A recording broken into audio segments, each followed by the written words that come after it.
Hunger is not always easy to see. Look closer. It's here. One of these children will eat tonight at a soup kitchen. Two of these commuters are struggling to afford food. Hunger is here. Thankfully, so are you. Join Food Bank for New York City. Donate, advocate, volunteer. It's not over until God says so. Don't you give up now. Don't you give up now. Darker days are just for your thought. Don't you give up now. Don't you give up now. Don't Give Up Show with Jacquie Wayans. Inspiration through word and song for you.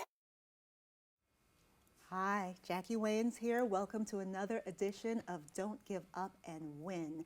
Now, as you may remember, this show is about those who are reaching for their dreams while pushing away life's challenges. And our guest today knows a lot about that. We have Dr. Cecil Wright with us. He is author, professor, entrepreneur, but he didn't start off that way. He started off in Jamaica, very poor, and he had to make his way to America, and that journey had some lumps and bumps along the way. So welcome, Dr. Wright. Thank Glad you for to have having me. you. Absolutely. It's a Thank you. pleasure. It's a pleasure seeing you again. And Excellent. Absolutely. And I know a bit about your journey, and I thought it was very important that our audience get to know about it as well, because there are those who are listening who either know someone who has an immigrant situation or Right. have it themselves. And you know, there's all kind of stereotypes that we have in regards to that. And so we're going to just myth bust and break that down and have people see the real heart and truth,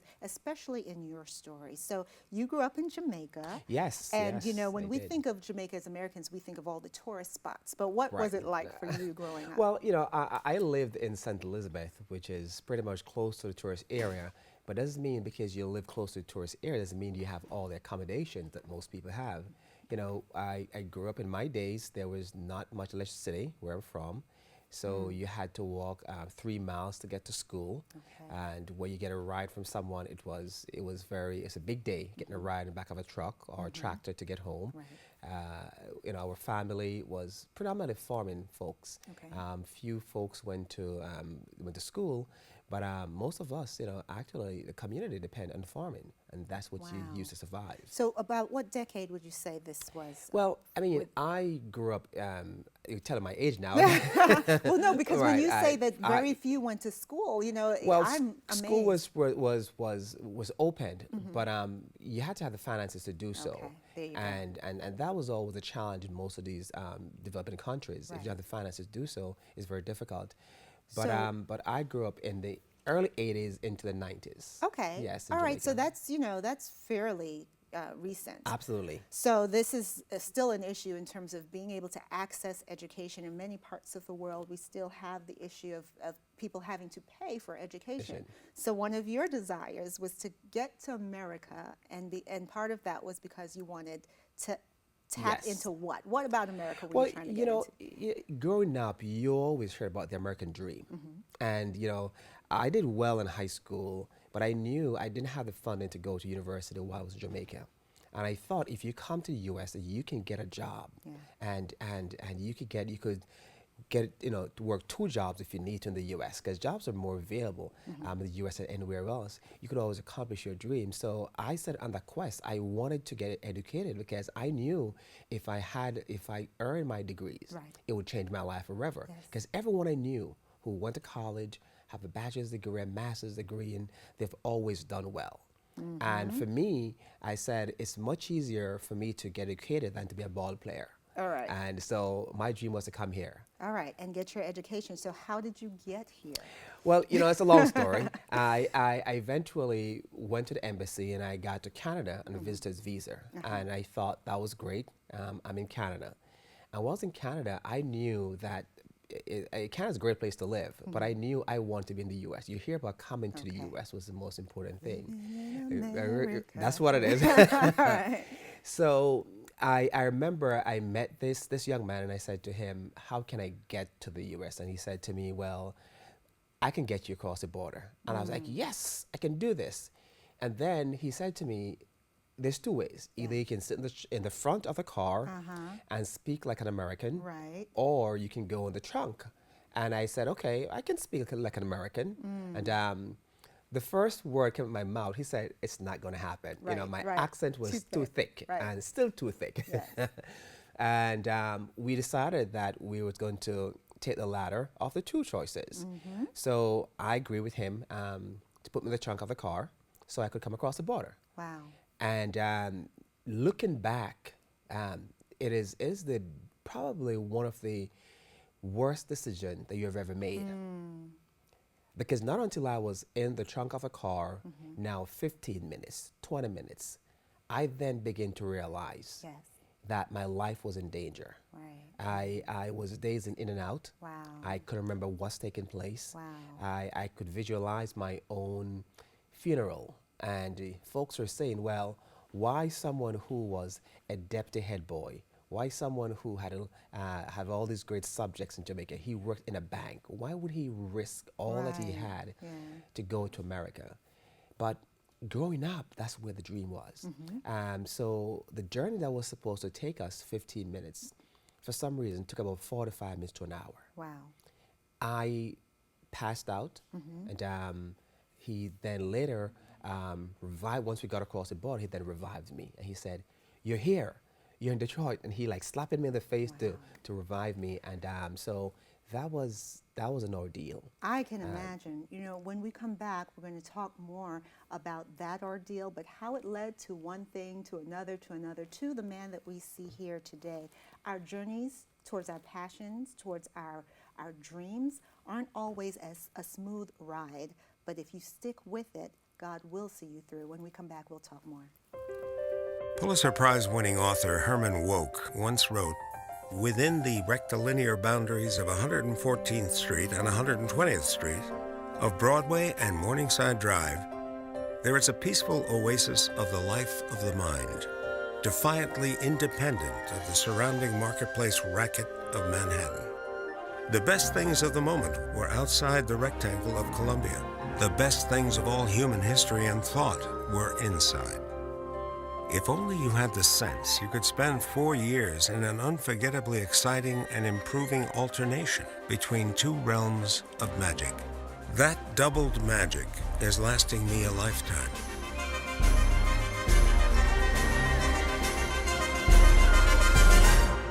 All my writings, such as they are, trace back in one sense or another to my 4 years at Columbia. If you had it all, would you trade it in for the chance to be greater? Ambrose is a charming snake that's tempted to accept an amazing offer from a celestial being. See how the story unfolds in Jacqueline Wayans' Ambrose, available at tapepublishing.com. I already knew that I was going to go to college, from a young age. I definitely want to major in political science. After that, I'm going to get my law degree. Then I'm going to come back to Detroit, boost the economy, become the mayor or something, try to make the situation better for other people. I feel like I owe it to the city. I'm determined. It's going to happen. My name is Justin, and I am your dividend. Don't you give up now. Don't you give up now. Welcome back to Don't Give Up and Win. We are having a great discussion and just getting into the meat of it now with Dr. Cecil Wright, who's talking about his journey from Canada into America in the back trunk and passed out doing so, was revived in Detroit, and so you're finally here. You're in America. You're in the land of the free, the home of the brave, supposedly. Absolutely. But resources are always an issue, and it takes people time to find their footing and to get on track. So talk to me about the American dream and your pursuit of things, and how did the chain of reaction go for you? I'm glad you asked. And I was here in the U.S. almost 7 years. working for menial, small jobs. You know, I clean people's houses as like curb and vacuum cleaners, do all those things just to survive. And when folks see you these days, they believe you had it made.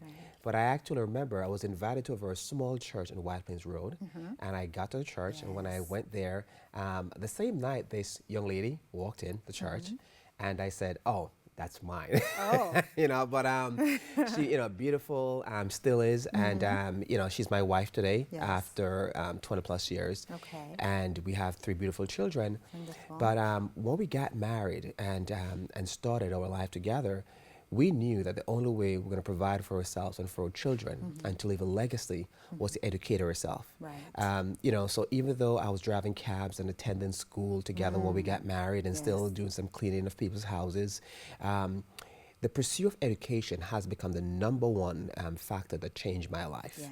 And the more I become educated is the more I earn. The more I earn, the more I be able to contribute back to society, the more I give back to people. So the journey itself, even though it's an ordeal, and to be honest with you, successful people always survive through things that other people died in. Yes, And absolutely true. sometimes folks don't understand that. When we go through certain things, we're preparing ourselves so we can help others. Absolutely. So on this journey, my life has taken a great turn. I'm thankful to my faith. I'm Yes. thankful to family and to great friends. And now I'm in a position where I'm helping to not only talk to young black males, but also helping to shed light on the journey of the immigrants in this great country. Well, we're gonna get to that in a moment. One of the key things that you just said there that you really touches me, and I hope that people hear that, is that you can be in the arms of God. You can be His child, but He has given you a gift, a talent, an ability, and we live within a system. And so that system says education is necessary, a skill is necessary. So a lot of us rely on our faith without realizing that God has also given us skill. He's also given us talent to pursue, and you actually pursued that. And here you are in the midst of pursuing that, and this day comes, your daughter's birthday, and you get arrested. Talk to us about what happened to you, especially in those first 7 days as you found yourself away from your family, away from this dream. Well, it's funny. In the biblical terms, the Bible said there's no sin that goes unpunished. And even though I came and I thought I was doing well and have my green card and going back and forth, I couldn't prove, some point in time, I couldn't prove my point of entry into the country. I was home and knocked on the door 4:30 in the morning, just after Christmas, December 27th, the Immigration Custom Enforcement Services came and got me. And here I was incarcerated. January 4th was my daughter's birthday. I am behind bars in the detention center in New Jersey, Elizabeth, New Jersey. And there I'm sitting and wanted to be with your family. Want to be with your wife and the 2 young daughters, 4 and 5 years old, and not being there for the New Year. So I missed New Year and then missed her birthday. Wow. And I remember my wife calling me and said, it's your daughter's birthday. And I said, get her on the phone. Okay. And so I had called her, we put her on the phone, and I said, hon, Daddy's at work. And, I'll be home soon. But honestly, I was just trying to comfort her because in those moments, you lost hope. Yes. Those 7 days, the first 7 days was the most difficult 7 days of my life. Yeah. I don't want to be here anymore. Right. What felt like the American dream became the American worst nightmare. Right. I said to my wife, I'll sign these papers, I'm out. I just want to go home. Wow. And I remember How many people have crying. done that? Yes, Yeah. I remember crying. I remember saying to myself, it's a waste of all the years I came here. At that point in time, I already earned a bachelor's degree. Right. I was in my last semester of my master's degree. I was doing well in terms of my education, but there was still this dark cloud over my head that my point of entry, and it caught up with me. Exactly. Yes. So now that moment led to this wonderful book here, Yes. 21 Days to Freedom, okay, the American Dream. You ran across an inmate there. Yes. And he said something very profound. Share that with us. Well, after my 7 days, I was there and I was talking to one of the inmates. So there was 51 of us who was detained at the time in this particular block of the cell. And while I was sitting there, I talked to one of the inmates and he said to me, you know what, I'd rather be here in the prison than to be freed in my own country. And I said, what? Yeah. And I said, no, I want to go back home. He said, no, I'd rather be in prison in America than to be free in his own country. And I asked him, what did he mean about that, from that? He explained to me that there was so much religious fighting, political corruption. There was so much hatred in his country. It's better for him to be free here in America. Now, that switched a light bulb, in my head. Right. And I said to myself, why am I complaining? Yeah. So I got some papers and I started to interview all the men in the cell. All right. So that's how Proactive. this book Love it. came about. Yes. So my book, 21 Days of Freedom, it's a story of my journey and what happened those 21 days. But more importantly, I was able to capture the stories of the men, of those great men, I call them, who their only hope is to be free in America. Right. Jack, we don't know what we have here.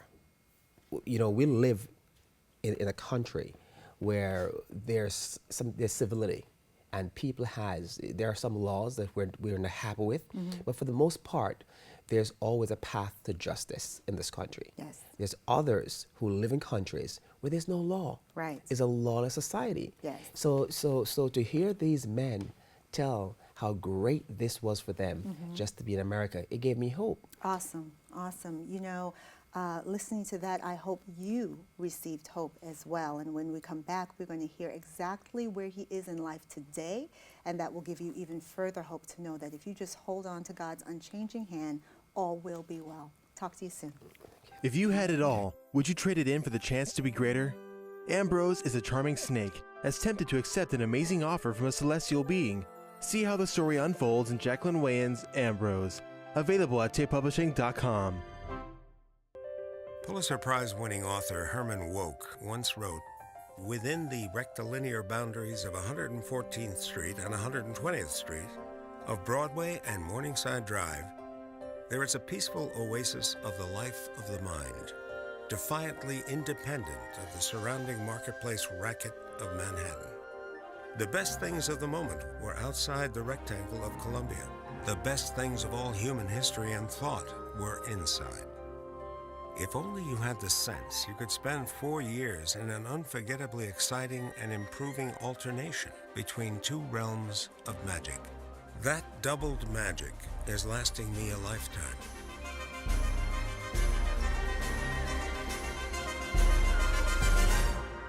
All my writings, such as they are, trace back in one sense or another to my 4 years at Columbia. What if you could invest in the future of kids, like a stock? Not the kind of stock that's about making money, but a stock for social change. A whole new kind of investment called Better Futures. When you invest, it helps kids go to college. Believe in us, invest in us, watch us grow. My name is Sydney, and I'm your dividend.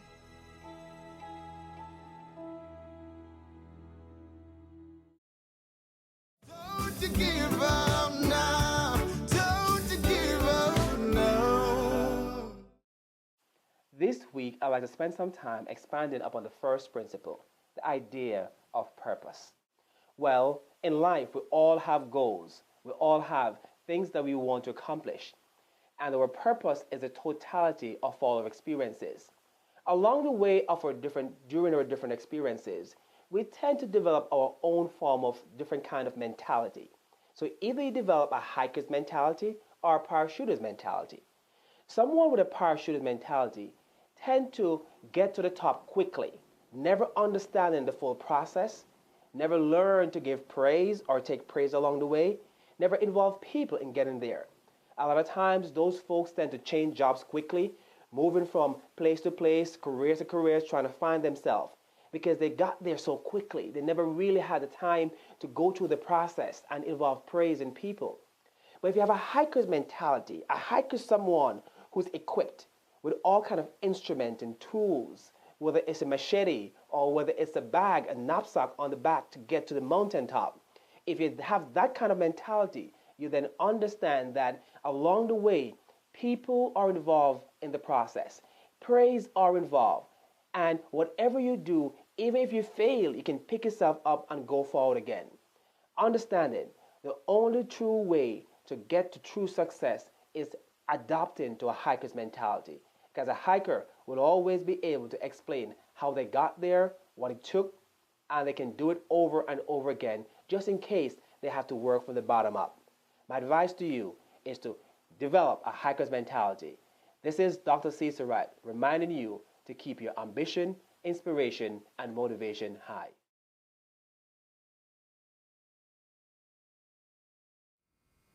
Well, we're back with Dr. Cecil Wright, and one of the things that you shared was that you didn't even know really that what you were doing was going to cause you to get arrested, but there you were in this situation, and thankfully a judge was able to look at what you've been doing, the fact that you were educating yourself, you were actually being a value to our society, and so you were able to get a stay, Yes. and thus you are here today. I want you to now start to talk to the people about where your life is in terms of that American dream and what you're doing to actually inspire other young people to reach their goals as well. Well, I'm not sure if I'm that inspiring, but my life has definitely taken a turn, for sure.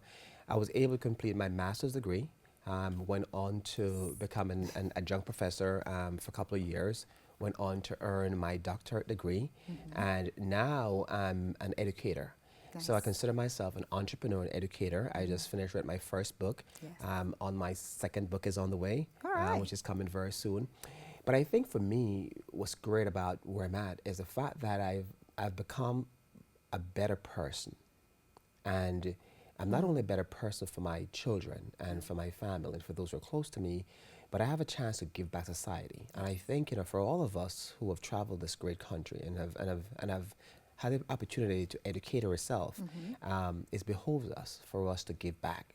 So I'm currently, a couple of years ago, we founded what's called the Aim High Empowerment Institute, which is an organization that helps young men of color to stay focused and help them to get back into school and learn a skill and trade, because there is a kind of a bad stigma when it comes to young men of color in this country. Oh, absolutely. So I'm very involved with Aim High Empowerment Institute. I'm just beginning to launch my tech company. So this is going to be this Monday in a couple of days. I have a very big venture providing educational software for higher ed, which is a whole new world. So things are changing. But what I'm most proud about of all the things I'm able to do in life is the fact that I can give back in a way to people in a very special way, in the sense that every single day when I get up, my job is how can I repay this great country for what it's given me? And something we take for granted. We came here and we would just take all we can get. Right. But I think for someone like me who had the opportunity to go to school, my biggest draw and the proudest moment I have in my life is when I can give back to society. And by helping young men and anyone who I can find, to help them to understand that, we have a responsibility to help ourselves to go further, but a further responsibility to leave a legacy behind. Right. And that's important. Yeah, in fact, Sherman Brown, who is a partner with you in terms of the Aim High Institute, will be a guest on the show as well. We're looking forward to hearing his story, which is similar but very different at the same time. So you said there's another book coming down the pike. What's that title going to be? What's that going to be about? Well, I'm not sure the title yet, but we are following up on my journey. I think my partners and I are onto something very big in this new company, and it would be a good ending to see someone who came from a third world country, developing country, came, got arrested, came, educate themselves, build a family, stuck with God, that's the most important believe thing, in their faith, and to see how the story continues. So we're putting together that narrative to see what's the next chapter of my life is going to look like. And if where I'm at is any indication of what's happening, I believe that the man who have created me and everyone else and give us the talent that we have, that he's onto something bigger that we understand. Awesome. Awesome. So, I love it. Now's time for the Don't Give Up and Win takeaway moment. So our guest today really gave us a lot to think about, and it helped to remind me of a time in my life where I was really thinking about giving up myself. I mean, I was living in that one-bedroom apartment. We were really struggling, food stamps, Medicaid, working, taking my kids to another borough early in the morning so they can get a better education while I was going to school at Columbia University myself. And you would think that the world around me was completely supportive, but it wasn't always the case. And so you have to have that internal faith. You have to guard your heart with the Word of God, first of all, and then you have to keep your focus on all the goals that are ahead of you, because you cannot stop, because there's nothing to go back to. You can only move forward. So as our guest today reminded us, let's keep on pushing towards freedom, because God has it for us. He wants it for you. The key is that you don't give up, because He wants you to win. So, I love it. looking forward to it. In 30 seconds, share something with someone who's listening, who's either, a young person reaching for a dream with a lot of challenges before them, and they just need to hear from you. What can they do to hold on? To hold on, I would say in 30 seconds, just never give up. Life is not about hitting home runs. Life is about getting on base. So I count very, very small wins. And for me, the fact that I'm here, the fact that I can get a chance to wake up every single morning and have, light and water and fresh air to breathe, it's important. But you can't lose hope. Trust in your faith and faith in whatever faith that you have, and that man above who got you this far, He'll bring you further. And you'll be okay. I promise you will be. I love it. Thank you so much for being with us. It's been a pleasure. Thank you for having me. It's a pleasure. Absolutely. Thank you. Absolutely. All right. Until next time, I want you to think about that. End well. You don't want to give up in the middle of your journey. Your story is yet unfinished. So until next week, I want you to go ahead and be your very own best hero, because the greatest hero of all said that you were worth it when He gave His life for you on the cross. I give you permission to win. Don't give up, and win. It's not over until God